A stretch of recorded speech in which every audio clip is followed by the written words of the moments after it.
Programang ito ay rated SPG. Striktong patnubay at gabay ng magulang ang kailangan. Maaaring may masiselang tema, lengguwahe, karahasan, sexual, horror o droga na hindi angkop sa mga bata. Nagtaka si Lynette nang makitang tumatawag kay Carlos si Zoe nang maiwan ng lalaki ang kanyang cellphone sa kwarto. Napamulagat na lamang ang mga mata niya nang sagutin niya ito at tinawag si Carlos na Dad. Akmang sasagutin na sana ni Lynette si Zoe at tanungin kung bakit iyon ang tawag nito sa kanyang asawa.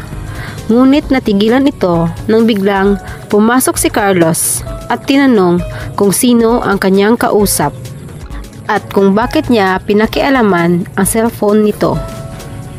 Ngunit mas natigilan si Carlos nang ibalik sa kanya ni Lynette ang tanong kung bakit siya nakikipag-usap sa babae, gayong alam naman niya na masama ang tingin ng mag-ina sa kanila ni Annalyn.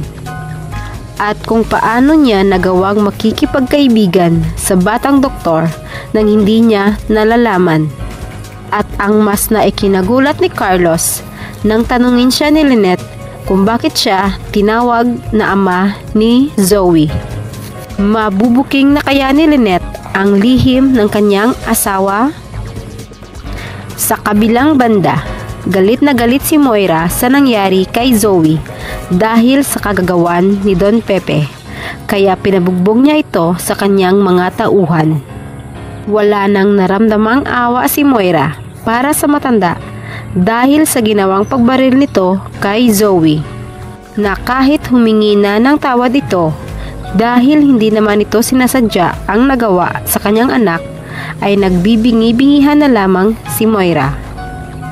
At maging si Zoe ay pinapatigil na ang mga tauhan ng kanyang ina at naaawa na ito sa kanyang lolo, ngunit hindi pa rin siya pinapakinggan ni Moira at gusto niyang turuan ng leksyon si Don Pepe.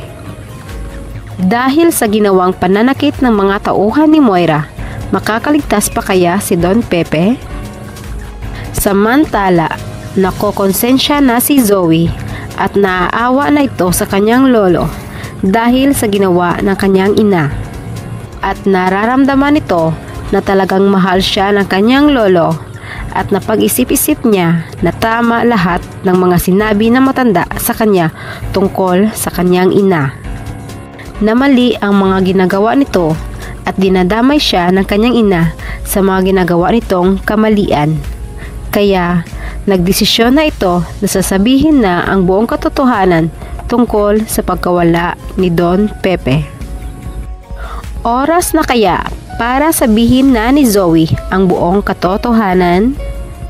At sino kaya kina Annalyn at Doc Carlos ang paghingian niya ng tulong? Atin lamang aabangan dito lamang sa Abot Kamay na Pangarap.